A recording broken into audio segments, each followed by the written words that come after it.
अब मैं information wall पर कुछ तस्वीरें दिखाना चाहूंगी, और क्योंकि इस वक्त वैज्ञानिक भी स्टूडियो में हमारे साथ हैं। आनंद सर, आइए जरा मुझे इंफॉर्मेशन वॉल पर ज्वाइन करिए। जो बात आपने जिक्र करी कि अभी तो 4 का था, इसलिए किसी तरीके से जान माल के नुकसान को लेकर कोई खबरें नहीं है, लेकिन धरती तो यहाँ पर तेज झटकों के साथ कांपती हुई, उसी कम इंटेंसिटी में भी 4 की तीव्रता के बावजूद इतनी तेज कांपी है, तो लोगों के मन में इस बात का डर है। ये सुबह 5:30 बजे की 5:36 की वही दिल्ली एनसीआर की भूकंप की वो तस्वीरें दिखा रही हूं, जहां देखिए किस तरीके से लोग घरों के बाहर आ गए और लोग हैरान रह गए कि कितनी कम तीव्रता के बावजूद जोरदार झटके महसूस होते रहे। जी जी बिल्कुल, जैसा कि मैंने बताया कि इतने जोर के झटके और इतनी जोर से आवाज़ नहीं आती है अक्सर। हाँ।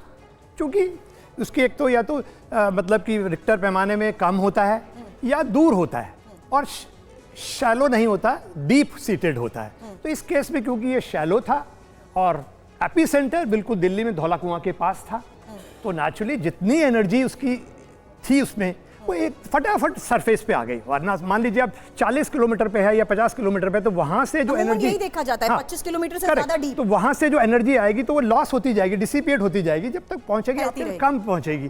तो नेचुरली वो ट्रांसफॉर्म भी साउंड वेव में कम होगी, तो आवाज भी गड़गड़ाहट भी कम होगी।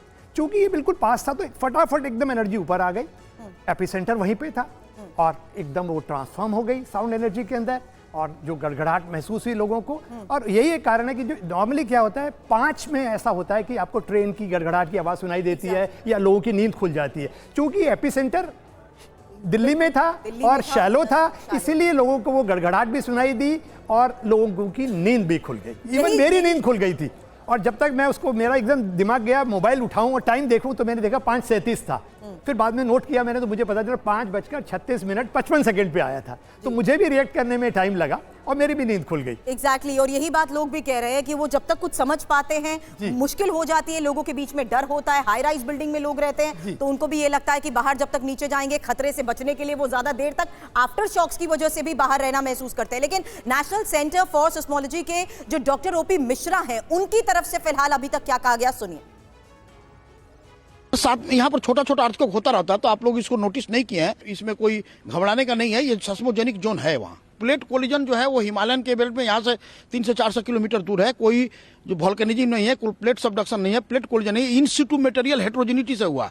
जैसे कि सब सरफेस जहाँ पर रॉक मटेरियल है उसमें कोई वीक हेट्रोजेनिटी, जैसे कि पानी हुआ या फ्लूइड हुआ, उसे यदि करके कोरोड करता है तो रॉक वीक होकर टूट जाता है। तो ये टूटना लाजमी था। 4 पर टूट गया तो अच्छा है, क्योंकि 4.6 तक टूटा है वो रीजन, तो आज 4 पर टूटा है। थोड़ा सैलो था 5 किलोमीटर, इसलिए परसेप्टेबल शेकिंग था। सुशील कुमार जी, अब ये बात इस लिहाज से भी समझाइए, जहां इन्होंने कहा कि यहां पर पहले भी भूकंप आते आए हैं, यहां तक कि 2007 में 4.6 तीव्रता का आया था, तब भी ऐसा महसूस नहीं हुआ था। इस क्षेत्र में 1990 से भूकंप आ रहे हैं सर, आज कैसे अलग है, यही सवाल। और दूसरा, आज जो भूकंप आए हैं, क्या ये भविष्य के लिए भी बहुत बड़ा संकेत है?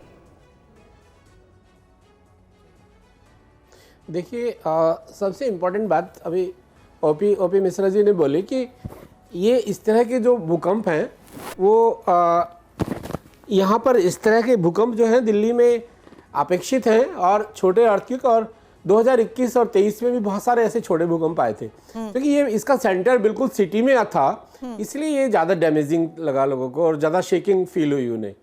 तो इससे बहुत पैनिक होने की, मिश्रा जी ने बिल्कुल ठीक बोला है कि इससे बहुत ज़्यादा पैनिक होने की ज़रूरत नहीं। और बड़ा जो स्ट्रेस एक्युमुलेट होता है और रॉक ब्रेक करती है वो थोड़ा डीपर होता है सर्टेनली, इस तरह से वो शैलो नहीं होता है, इतना शैलो नहीं होता है। और यहाँ पर बहुत सारे रीजनल फॉल्ट है, हमें ध्यान रखना चाहिए। यहाँ से दिल्ली हरिद्वार रिज पास होती है, वो भी शैलो लेवल पर है, और उसमें उसके उस रिज में भी स्ट्रेस एक्युमुलेशन की कैपेबिलिटी होती है, क्योंकि इंडियन प्लेट मूवमेंट में है 40 to 50 मिलीमीटर। तो अभी हमें ध्यान रखना पड़ेगा। और दूसरे फॉल्ट्स भी हैं, रीजनल फॉल्ट्स जो नॉर्थ साउथ ट्रेंडिंग भी है, महेंद्रगढ़ देहरादून फॉल्ट है, तो उनके अलोंग भी इस तरह के शैलो अर्थक्वेक्स आने की संभावना हो सकती है।